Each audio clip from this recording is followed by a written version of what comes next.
yang sangat indah yang kita persembahkan pada waktu yang begitu. Haleluya. Itulah sebabnya Tuhan selalu memberikan kepada kita sukacita saat kita menyembah Dia di dalam roh dan kebenaran. Sekalipun tubuh kita keadaan begitu kurang stabil, tetapi kita tahu bahwa roh selalu ada untuk menstabilkan tubuh kita, memberikan kepada kita kekuatan. Sebab tiada mustahil bagi Tuhan. Itulah tujuan Kristus datang untuk memulihkan segala sesuatu, membuat tubuh, roh dan jiwa kita selalu bekerja, ya, selalu memiliki power yang kuat, selalu memiliki gerak-gerik di mana kita selalu digerakkan oleh roh bagi kebenarannya yang kecaman ini.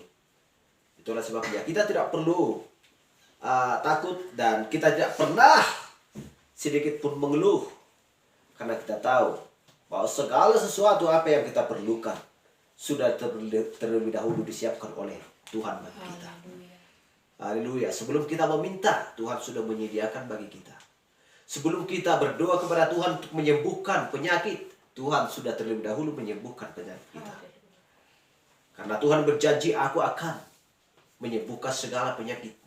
Aku akan mengampuni segala kesalahan dan dosa. Itulah keistimewaan mempelai wanita di akhir zaman.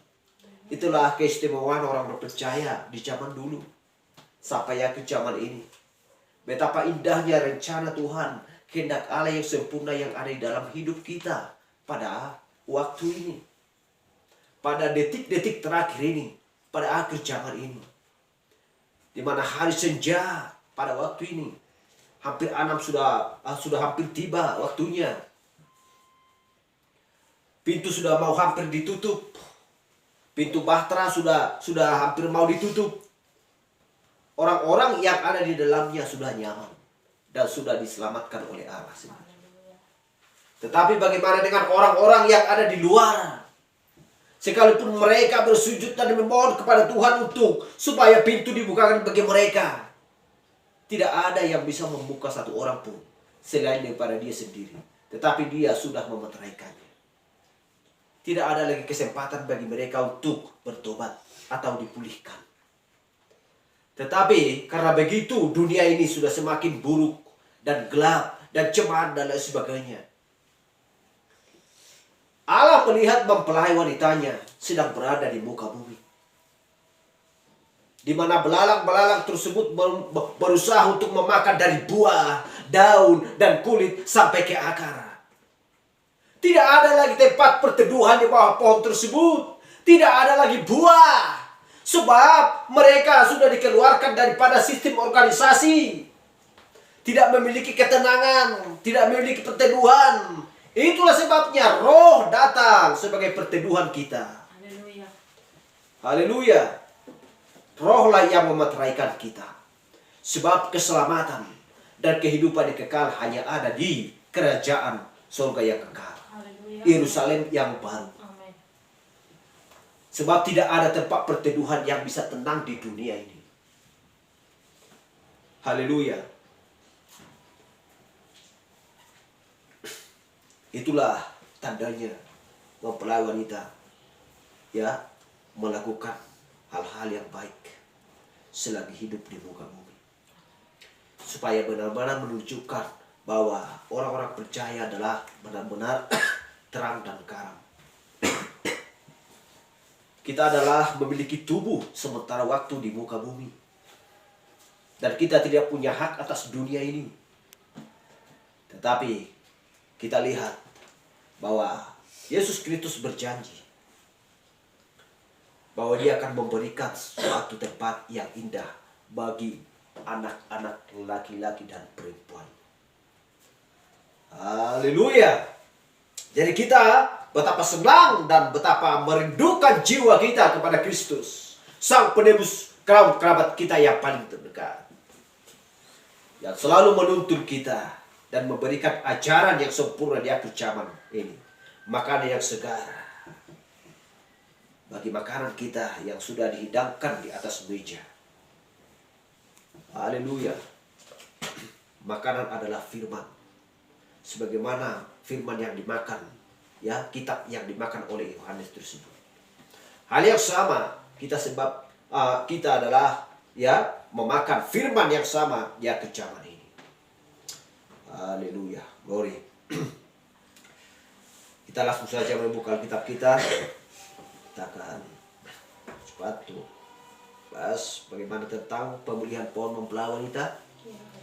Kenapa dikatakan pemulihan pohon mempelai wanita?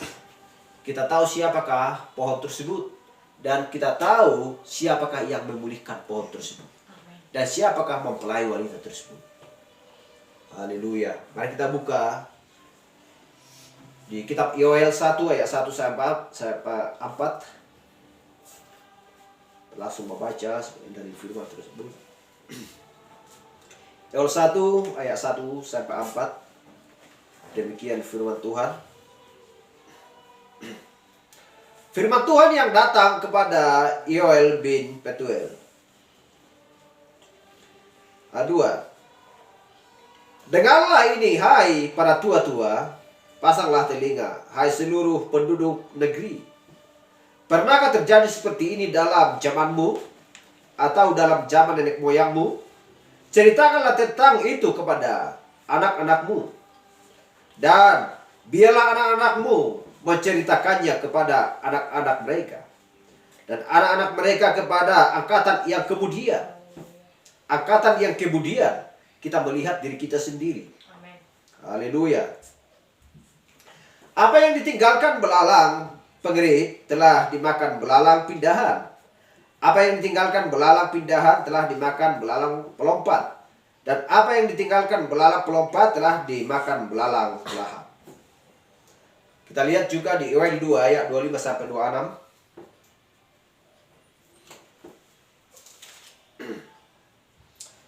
Demikian firman Tuhan. Aku akan memulihkan kepadamu tahun-tahun yang hasilnya dimakan habis oleh belalang pindahan, belalang pelompat, belalang pelahap, dan belalang pengerit. Tentaraku yang besar yang kukirimkan ke antara kamu.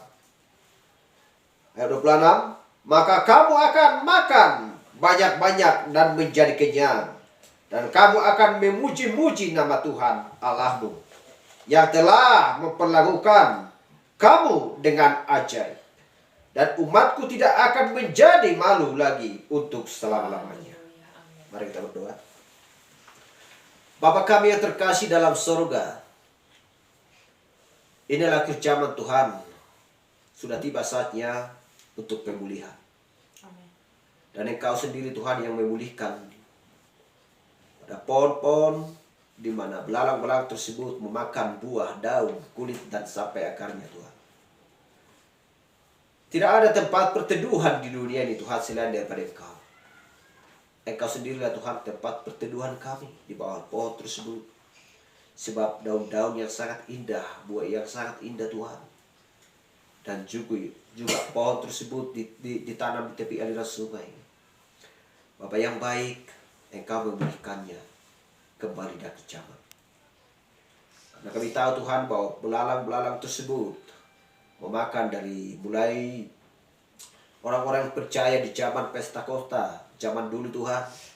Belalang tersebut sudah datang ke sana untuk merusak kasih persaudaraan. Tetapi Bapa yang baik, Engkau berjanji Aku akan memulihkan kembali.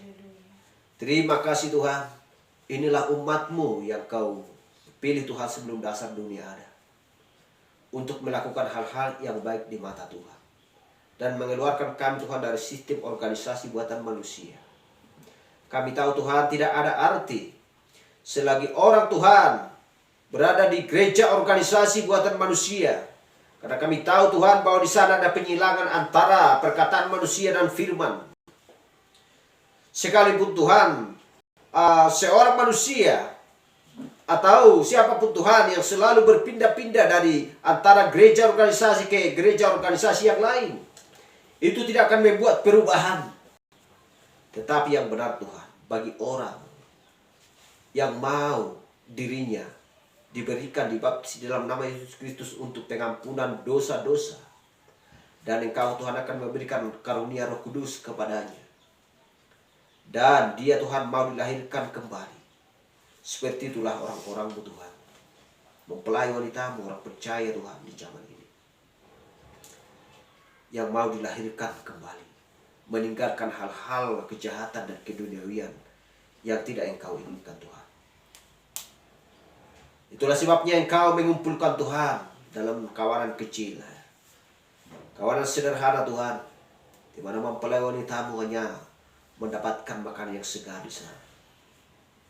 Kerumunan kecil anak-anak Raja Wali Tuhan.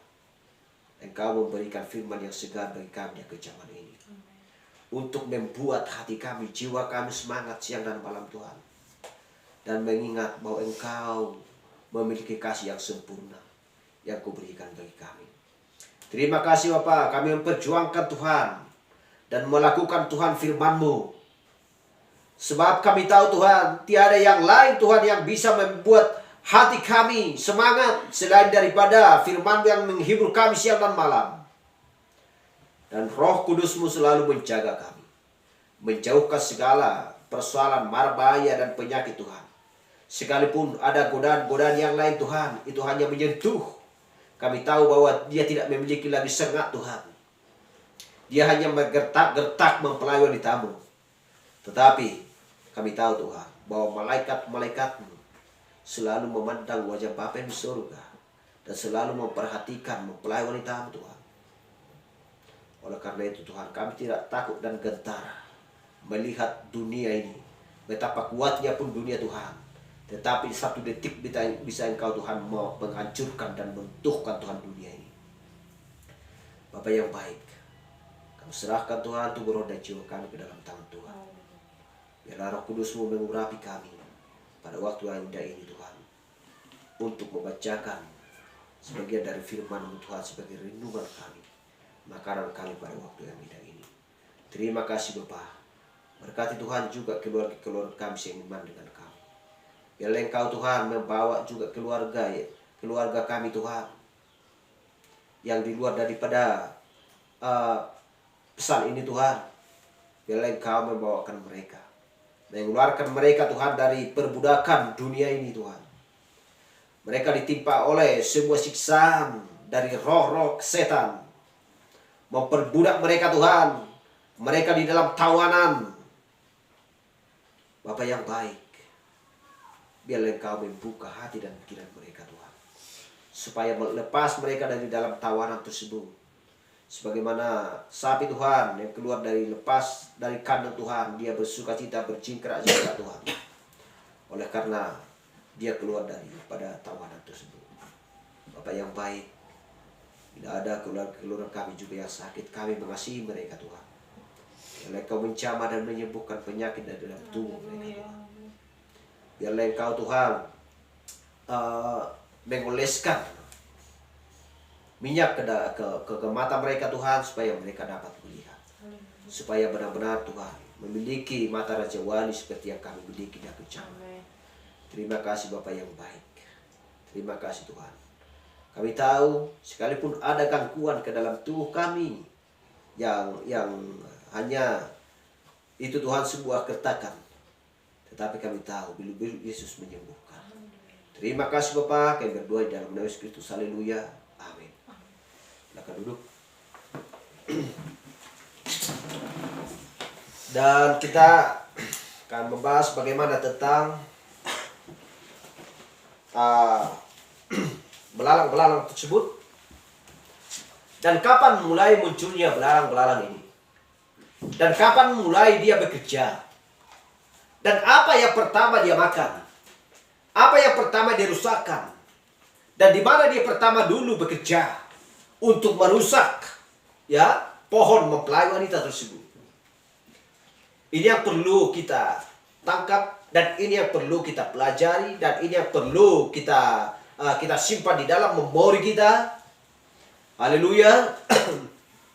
Supaya benar-benar kita matang dan mengetahui. Karena kita tidak tahu kapan dan saatnya Yesus Kristus datang.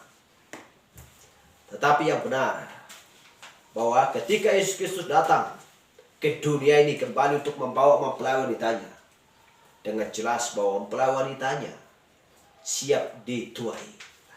Haleluya, sebab ladang tersebut sedang menguning. Tidak ada lagi yang baru ditanam. Sekalipun ya masih kecil, sekalipun remaja, dewasa dan tua. Tidak ada istilah anak-anak, tidak ada istilah remaja, tidak ada istilah dewasa. Sekalipun dia masih kecil, tetapi dengan kematangan dia ke zaman ini benar-benar karena dia sudah dilahirkan seorang, ya, yaitu seorang orang tua, seorang ibu yang sudah melahirkan dia, yang melahirkan anak tersebut. Sebab seorang ibu sudah dilahirkan kembali dan dibaptis dalam nama Yesus Kristus. Jadi ketika ibunya sudah matang di dalam kerohanian, maka anak-anaknya pun pasti matang di dalam juga kerohanian. Haleluya.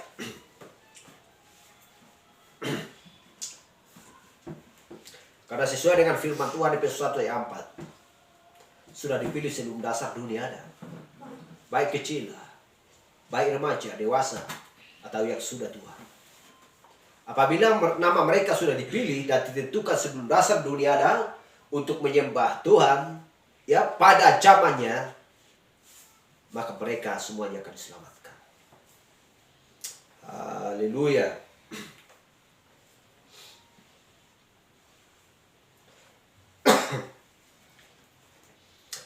Kita baca lagi di Kisah Rasul 2, 13. Tetapi orang lain menyindir, mereka sedang mabuk oleh anggur manis. 14. Maka bangkitlah Petrus berdiri dengan ke-11 Rasul itu, dan dengan suara nyaring ia berkata kepada mereka, hai kamu orang Yahudi, dan kamu semua yang tinggal di Yerusalem, ketahuilah dan camkanlah perkataan ini. Ayat 15. Orang-orang ini tidak mabuk seperti yang kamu sangka, karena hari baru pukul 9. 16. Tetapi itulah yang difirmankan oleh dengan perantaraan Nabi Yoel. 17.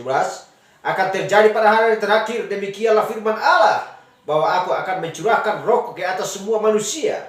Maka anak-anakmu laki-laki dan perempuan akan bernubuat, dan terunamu akan mendapat penglihatan-penglihatan, dan orang-orangmu yang tua akan mendapatkan mimpi. 18. Juga ke atas hamba-hambaku laki-laki dan perempuan akan kucurahkan rohku pada hari-hari itu, dan mereka akan bernubuat.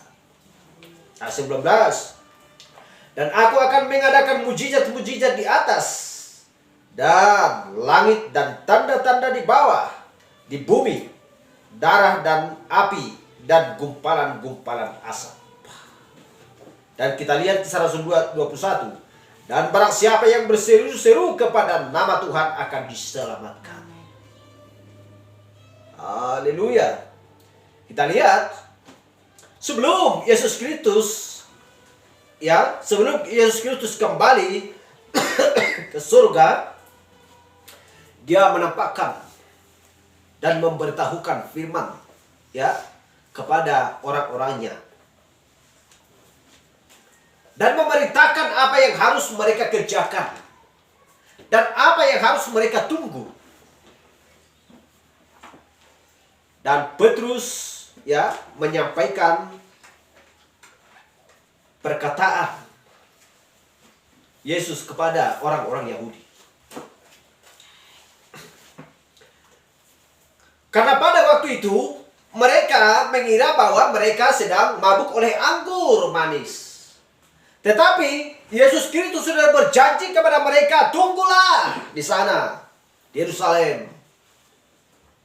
Sebab janji tersebut, rohku akan datang kepadamu, akan hendak kepada orang-orang percaya.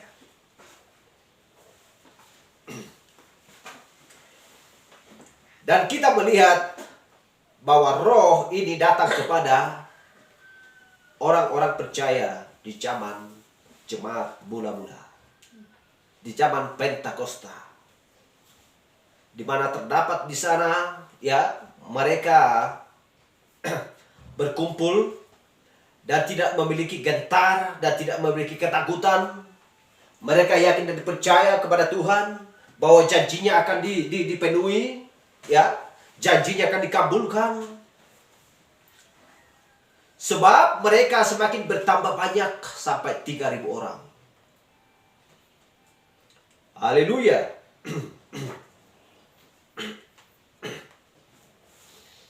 Jadi mereka seolah-olah bertingkah laku seperti orang-orang mabuk. Seperti orang sepoyongan. Dan orang-orang yang di luar daripada mereka melihat bahwa mereka sedang bertingkah laku oleh karena mereka mabuk oleh anggur. Mereka tidak dapat membaca, mereka tidak dapat melihat, mereka tidak dapat mengetahui bahwa mereka sedang dipenuhi oleh Roh Kudus. Orang-orang dunia tidak mengerti dan tidak dapat membaca mereka dan tidak dapat mengetahui mereka. Mereka sedang bagaimana? Haleluya.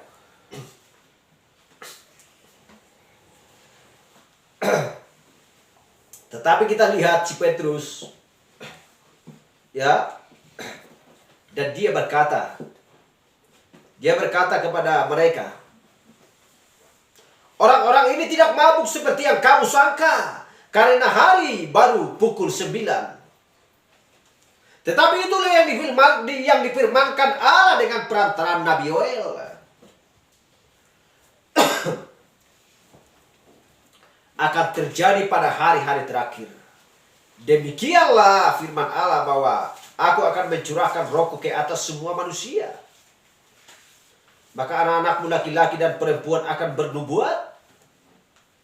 Tetapi mereka gagal untuk mengetahui bahwa merekalah yang dikatakan oleh Nabi Yoel. Bagi merekalah janji itu. Ketika Yesus Kristus bersama-sama mereka, Kristus sudah menjanjikan, mengatakan perkataan tersebut. Haleluya. Gak ada istilah jabatan, gak ada istilah porus, gak ada istilah pendeta, gak ada istilah imam, gak ada istilah lain sebagainya. Gak ada istilah orang yang terkenal.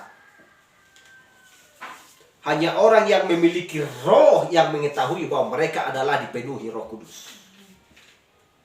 Sekalipun mereka berbeda suku, ya, sekalipun mereka berbeda bahasa, tetapi pada waktu itu bahwa mereka adalah satu bahasa, yaitu bahasa roh. Haleluya. Dan mereka mengerti apa yang diucapkan mereka. Tetapi bagaimana dengan orang-orang yang di luar mereka? Mereka mengatakan bahwa mereka sedang mabuk anggur. Haleluya. Ejekan begitu banyak. Mereka berkata, mereka adalah orang-orang sok suci. Mereka adalah seorang-orang yang taat, yang setia kepada Tuhan. Sebab yang berada, yang sedang berkumpul di sana adalah orang-orang yang kecil. Orang-orang yang sederhana. Haleluya. Di luar daripada orang-orang yang istimewa. Mereka adalah pilihan Tuhan. Haleluya. Juga ke atas hamba-hambaku laki-laki dan perempuan akan kucurahkan rohku pada hari-hari itu. Dan mereka akan bernubuat. Dan aku akan mengadakan mujizat-mujizat di atas, di langit, dan tanda-tanda di bawah, di bumi, darah dan api, dan gumpalan-gumpalan asap. Kita tahu, ya, api penyucian dosa. Api adalah roh. Gumpalan-gumpalan asap adalah doa-doa orang percaya. Haleluya. Sebabnya di Kisah Rasul 2 ayat 21 dikatakan, dan barang siapa yang berseru-seru kepada nama Tuhan akan diselamatkan. Mereka lah yang berseru-seru kepada nama Tuhan pada waktu itu. Mereka akan diselamatkan. Haleluya.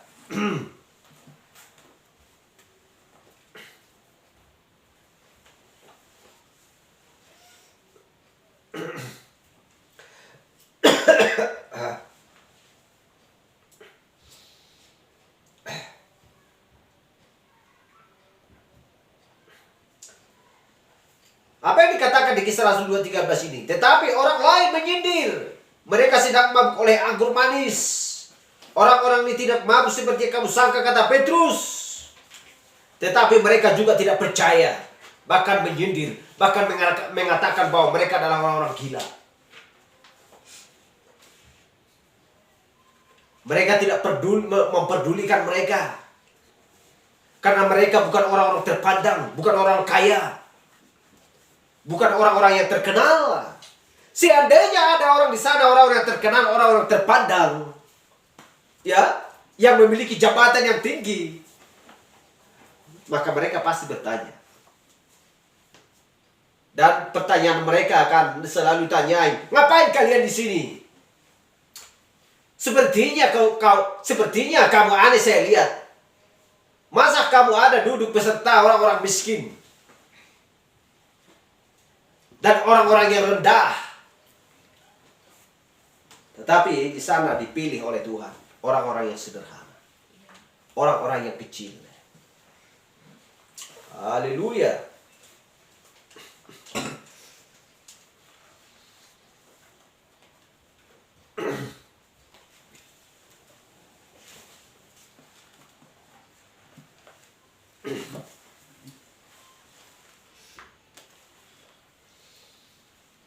Jadi kita lihat, ini adalah gereja. Ini adalah gereja di zaman dulu. Kita lihat di sini jemaat mula-mula. Kita lihat di sini Pentakosta. Roh sudah datang kepada mereka. Jadi mereka pada waktu itu, ya, tidak termasuk hitung. Selalu dikucilkan.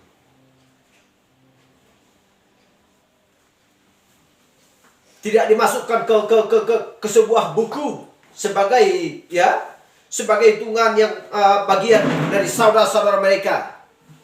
Mereka tidak diperkirakan. Mereka tidak diperhitungkan. Mereka dikeluarkan daripada sistem organisasi mereka. Mereka dikeluarkan dari kumpulan mereka. Karena mereka itu tidak masuk di akal.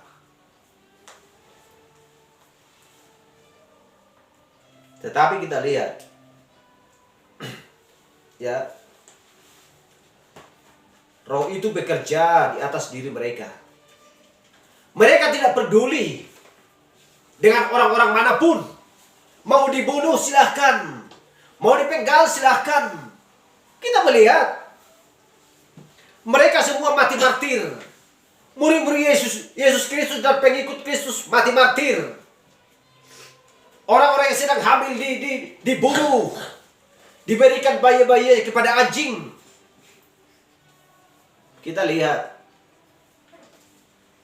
hanya Yohanes, ya, hanya Yohanes yang bisa kita lihat di dalam Alkitab bahwa dia dimasukkan ke dalam kuali yang sangat panas. Dia digoreng dengan minyak yang berkali lipat panasnya dibandingkan minyak yang lain.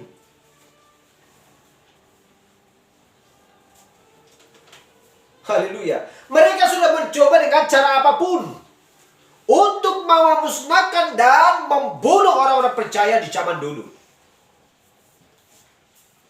Ada pertanyaan satu.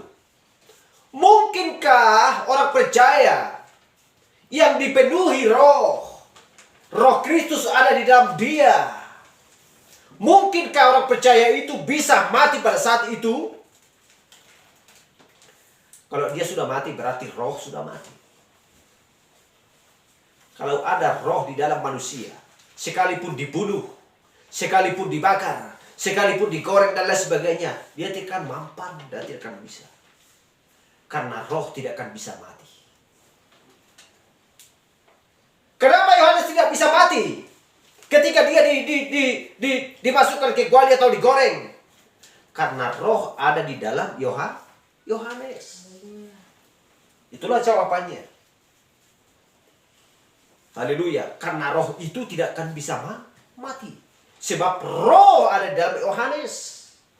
Roh itulah yang menyertai dia di dalam api tersebut, di dalam kuali tersebut ketika dia digoreng.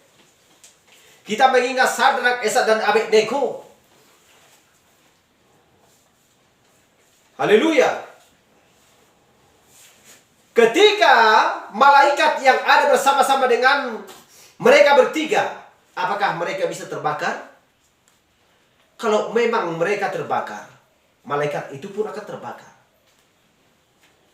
Tetapi roh, mereka mencoba untuk membakar roh yang ada di dalam Yohanes.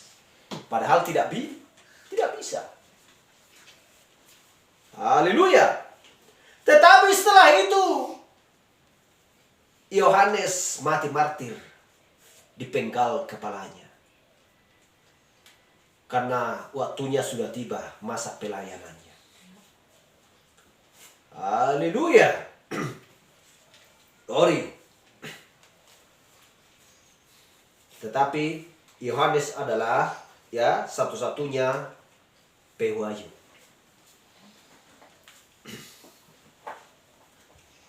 Haleluya. Jadi mereka tidak mabuk, tetapi mereka dipenuhi dengan roh. Jadi mereka masing-masing mati sebagai martir. Kecuali seperti yang saya katakan Yohanes, dan digoreng dia selama 24 jam. Haleluya. Tetapi dia tidak akan bisa mati. Dan mereka bahkan tidak bisa membakar roh supaya keluar dari dalam dirinya. Haleluya. Tidak bisa membakar roh supaya keluar daripada diri Yohanes. Mereka mencoba dengan berbagai macam cara. Haleluya. Jadi kita lihat, Allah menanam sebatang pohon untuk menghasilkan 9 karunia rohani. 9 karunia rohani. Dan roh adalah kekal. Haleluya. Jadi karunia-karunia roh itu ada di dalam gereja. Seperti yang saya katakan tadi. Ada di dalam gereja. Ada di jemaat mula-mula ini. Roh ada di dalam gereja. Haleluya. Dan ia bertumbuh menghasilkan buah di mana-mana. Yaitu buah yang baik.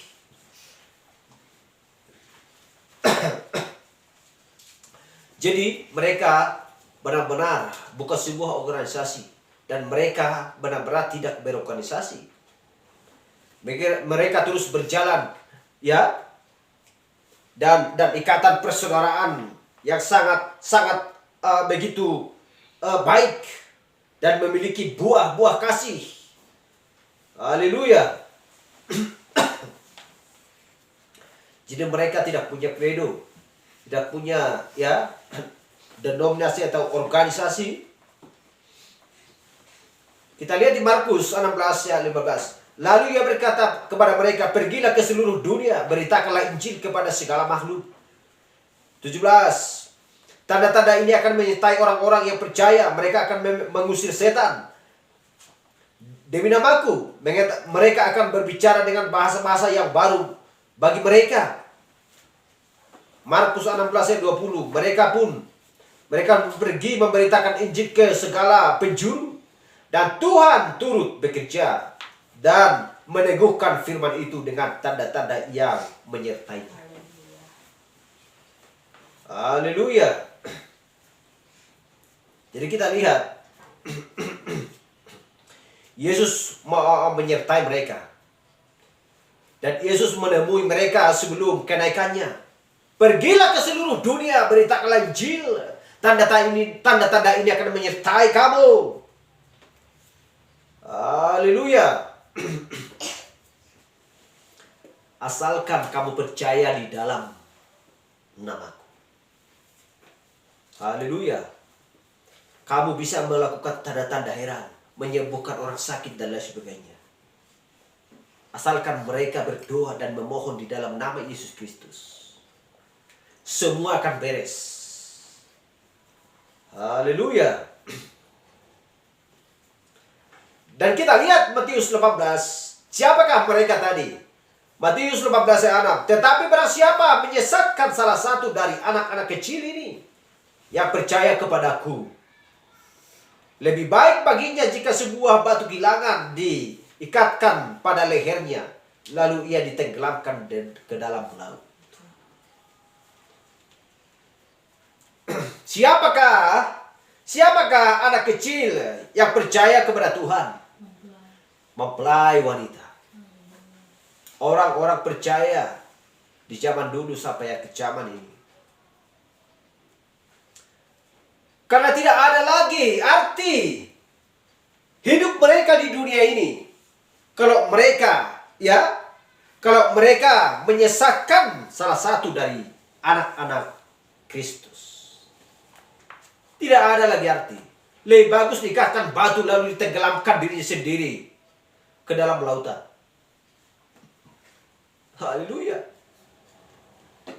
Apa arti disesatkan?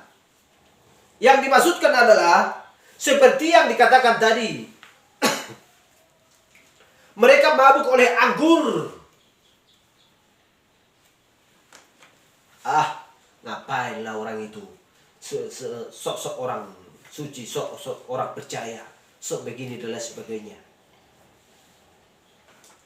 Emangnya apakah mereka lebih baik daripada kita? Apakah mereka lebih giat beribadah daripada kita? Mereka gak punya pakaian yang baik seperti yang kita miliki, kata orang-orang Yahudi, kata orang-orang Farisi dan Saduki dan lain sebagainya. Haleluya. Hal yang sama juga di zaman ini. Gak masuk di akal pekerjaan mereka. Masa mereka gak pernah mabuk? Masa mereka gak pernah main judi? Masa mereka gak pernah pergi ke pub diskotik untuk sebagai menyenangkan pikiran? Haleluya. Sebuah penyesatan. Kita kan punya Tuhan. Satu tujuannya semua. Satunya kota Jakarta, satunya kota Medan. Tetapi mobil begitu banyak ke sana. Sampai juga ke Medan. Sampai juga ke Jakarta. Sama-sama satu tujuannya. Oh iya. Di dalam mobil pun ada teroris.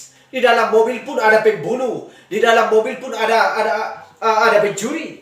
Di dalam mobil pun ada seorang yang takut akan Tuhan. Orang-orang percaya. Di dalam ladang pun hal yang sama. Ada gandum, ada ilalang. Itu bukan patokannya. Semua orang yang jahat dan juga orang percaya akan hadir di hadapan Allah. Tetapi kita lihat, siapa yang dimasukkan ke dalam lumpuh adalah orang percaya. Ke dalam lumpuh kerajaan surga. Dan siapa orangnya yang dibakar berbekas-bekas, dimasukkan ke dalam api, adalah orang-orang yang jahat. Haleluya. Dan itulah penyesatan yang sesungguhnya. Itulah penyesatan yang sesungguhnya. Seolah-olah orang yang jahat sampai ke tanah perjanjian, yaitu Roh Kudus. Dan ikut juga mewarisi kerajaan yang kekal, yaitu Yerusalem yang baru nanti. Gak ada jalannya. Akulah pintu dan akulah jalan. Kalau masuk ke dalam rumah tanpa melalui pintu, maka dekat dihukum. Ada persyaratannya untuk masuk melalui pintu tersebut, yaitu harus melakukan firman Tuhan. Amin. Apakah teroris, orang jahat, pembunuh, pencuri, perampok dan lain sebagainya melakukan yang baik? Perintah Tuhan? Tidak. Jadi seharusnya mau kemana mereka?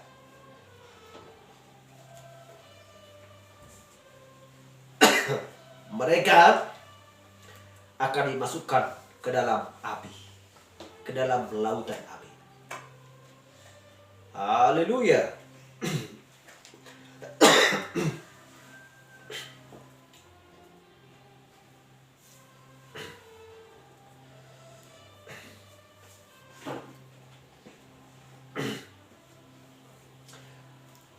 Barang siapa menyesatkan salah satu dari anak-anak kecil, kita adalah anak-anak kecil, mempelai wanita dia kejam. Dan kita tidak akan bisa disesatkan oleh siapapun. Tetapi mereka mencoba untuk menyesatkan. Haleluya. Itulah sebabnya Tuhan berkata, kenalilah pohon dari buahnya. Dari buahnya lah kamu mengenal siapa mereka. Jadi Tuhan sudah memberikan otoritas kepada mereka, hak untuk menyembuhkan orang sakit, memegang ular, sekalipun meminum racun dan lain sebagainya. Tetapi kita lihat, iblis sangat licik, setan sangat licik untuk bekerja. Bagaimana caranya supaya saya bisa merusak kasih karunia yang 9 itu? Dari mana dulunya saya harus bekerja? Bagaimana cara saya untuk menyesatkan mereka dan merusak tali persaudaraan mereka? Itulah yang harus dikerjakan belalang-belalang tersebut.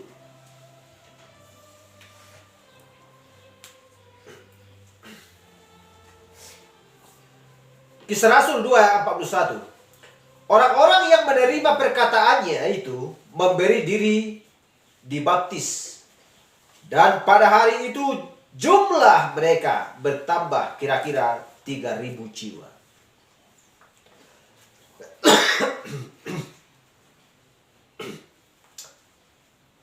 Jadi kita lihat, kita perhatikan. Di sanalah mereka dulunya. Dan pohon itu ditanam. Yang melakukan pekerjaan yang besar. Jadi mereka pergi kemana-mana di dalam nama Tuhan Yesus Kristus.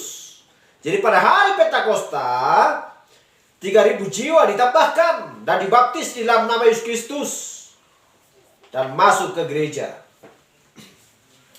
Haleluya, persekutuan yang mereka miliki. Jadi mereka tidak kekurangan apa-apa. Mereka tidak memiliki perselisihan. Mereka memiliki kasih dengan satu yang lain. Karena Roh selalu memberikan kepada mereka apa yang mereka butuhkan. Haleluya. Jadi mereka semuanya adalah satu keluarga besar di dalam Yesus Kristus. Jadi kita lihat, di sanalah datang si tua kecil itu bermuka buruk, bermuka buruk, serangga yang bergigi rakus, yang mirip, yang hidup dalam tahapan, di dalam 4 tahapan, yaitu belalang, pengerip, pelompak, pindahan, dan pelahap. Haleluya. Jadi kita perhatikan yang sudah kita baca tadi di Yohanes 1 ayat 1 sampai 4 ya.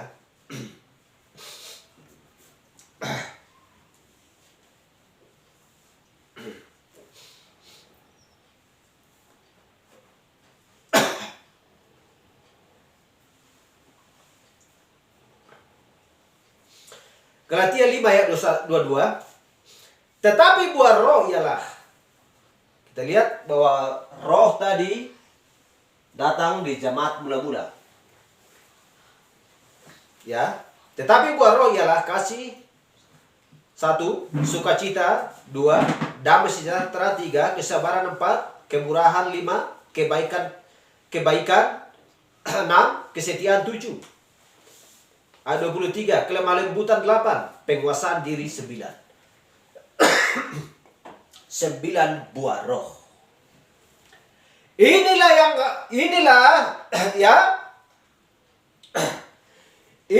yang harus dirusakkan oleh belalang tersebut. Belalang tersebut berusaha untuk menghancurkan dan merontohkan pohon ini. Haleluya. Jadi belalang pengirim datang untuk merontokkan buah.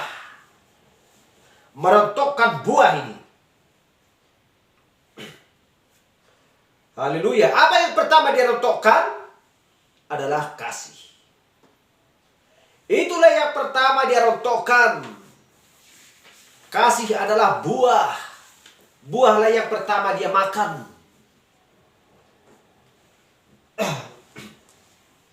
Apakah kasih? Kasih persaudaraan. Haleluya, kasih persaudaraan. Jadi buah yang berikutnya yang dia rontokkan dari pohon itu, buah adalah kasih, sukacita, damai, panjang sabar, kebaikan, kelemah lembutan, iman, kesabaran. Itu adalah buah roh yang 9. 9 karunia roh. Haleluya. Yang pertama, catat, belalang pengerit yang masuk untuk memakan kasih persaudaraan. Haleluya. Yang dimaksudkan ada belalang tersebut yang menyusup masuk ke dalam mereka, lalu menggoda mereka. Jangan percaya kepada orang itu. Kamu kan begini, kita satu aja lah di sana. Kamu akan saya buat nama kamu nanti, saya catat nanti di buku kami yang besar. Kamu menjadi seorang pejabat nanti. Kamu menjadi begini dan lain sebagainya. Mereka menggoda dan berusaha memecahkan ikatan persaudaraan yang ada di dalam Kristus tersebut. Haleluya.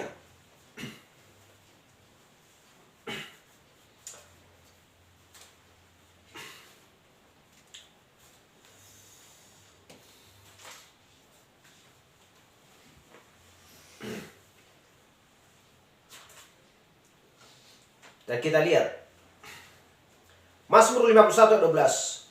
Bangkitlah kembali padaku kegirangan karena selamat yang daripadamu.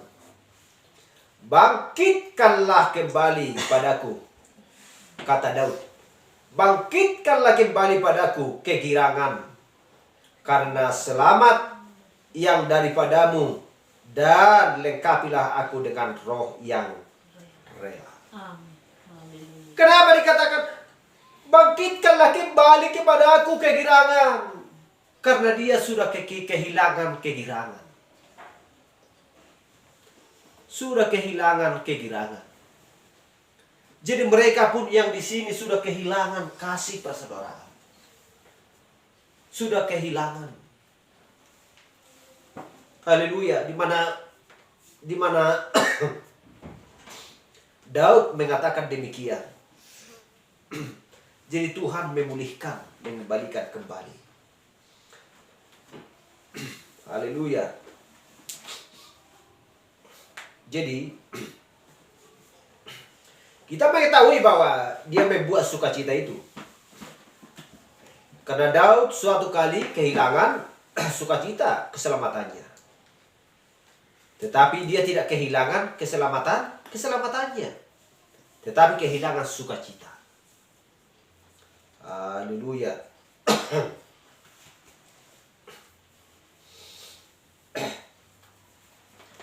Jadi benar-benar dia sudah kehilangan sukacita dari dirinya.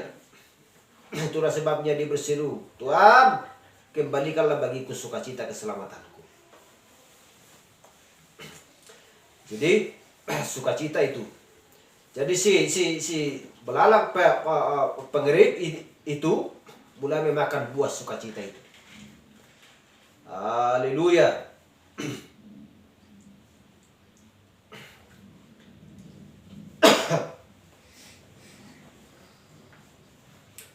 Dan kemudian buah berikutnya yang ada pada pohon itu adalah damai. Pikiran yang damai. Haleluya. Bahwa kita akan diselamatkan. Jadi mereka memberitahukan Anda mau mendeklarasikan credo kami? Anda mau diselamatkan? Kalau Anda mau diselamatkan, kalau kamu mau diselamatkan, udahlah gabung aja kita ke sana. Kamu akan kami buat nanti seperti ini. Kita akan menjadi orang terkenal. Dan dia berusaha mencoba untuk menyesatkan orang-orang pilihan ini. Dan berusaha untuk merontokkan dan memakan buah tersebut. Haleluya.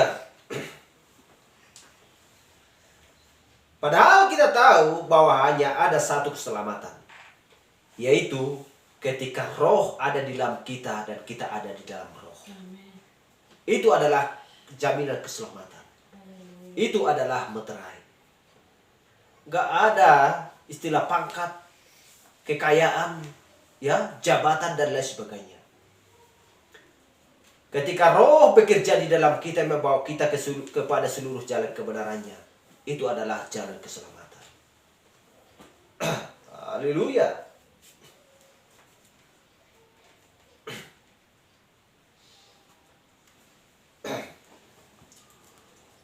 Jadi hal itu akan merampas semua sukacita itu.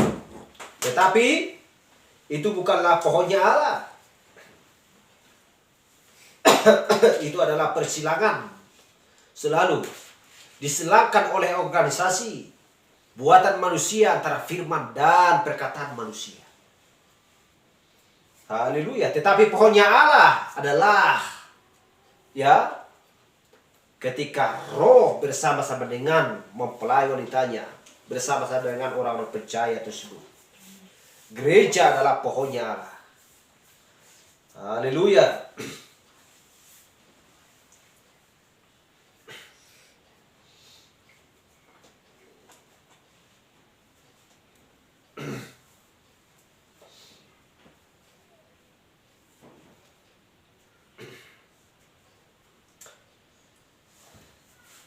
Mazmur 51 ayat 3. Sebab aku sendiri sadar akan pelanggaranku. Aku senantiasa bergumul dengan dosaku. Kita lihat di sini. Oh, apa yang dilakukan oleh belalang pindahan itu? Dia memutuskan semua persekutuan. Mengambil semua persekutuan. Apakah persekutuan? Apa yang dilakukan oleh dunia daun-daun membuatnya teduh, seperti yang saya katakan tadi. Di mana daun-daun tersebut begitu lebat dan indah, lalu burung-burung berterbangan ke sana, ke sela-sela daun tersebut supaya berlindung, mendapatkan kesejukan, dan juga manusia juga pergi ke bawah pohon tersebut, mendapatkan kesejukan. Haleluya. Dan roh pergi ke Roh Kudus, ya.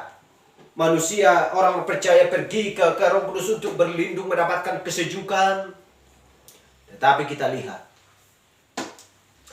ketika itu, ya, level sudah semakin naik, karunia yang 9 tersebut, belalang tersebut berusaha untuk menghancurkan dan merontokkan. Setelah buah dimakan, dia memakan daun tersebut. Apa yang harus terjadi? Dan apa yang dilakukan oleh orang percaya? Haleluya. Orang percaya mendapatkan sejuk yang sedikit di bawah pohon tersebut. Tetapi datang belalang tersebut untuk memakan daun-daunnya. Sehingga tidak ada lagi daun di sana. Dan ketika orang datang berlindung di bawah pohon tersebut, maka mereka sudah kena sinar matahari yang terik. Dan mereka sudah terasa panas oleh karena tidak ada lagi daun di atas.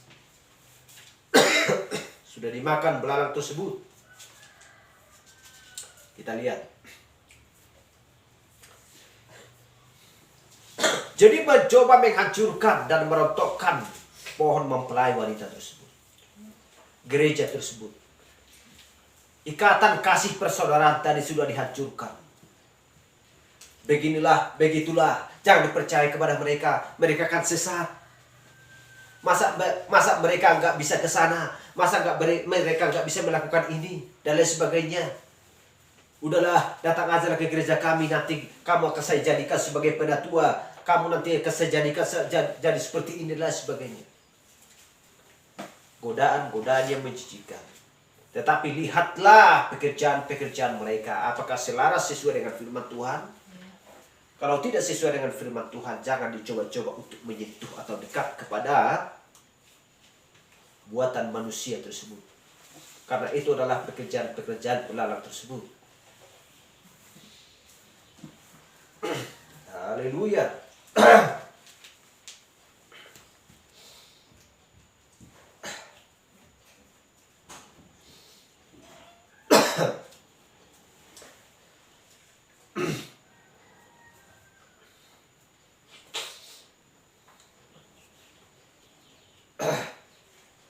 Jadi kita lihat di mana orang-orang dapat datang dan duduk di bawah pohon, ya, persekutuan Roh Kudus menjadi sedikit sejuk, ya.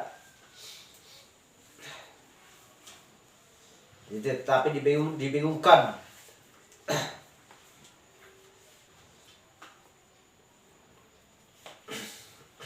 Jadi orang tidak akan mengerti lagi apakah mereka diselamatkan atau tidak dan lain sebagainya.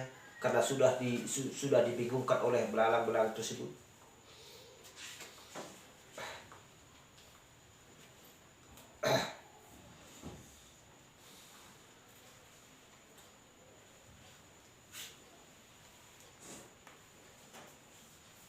Jadi itulah permasalahannya. Belalang pindahan itu sudah memakannya habis.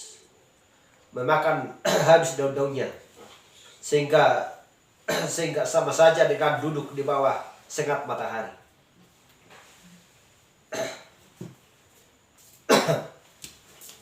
Efesus 2 ayat 6. Dan di dalam Kristus Yesus ia telah membangkitkan kita juga dan memberikan tempat bersama-sama dengan Dia di surga.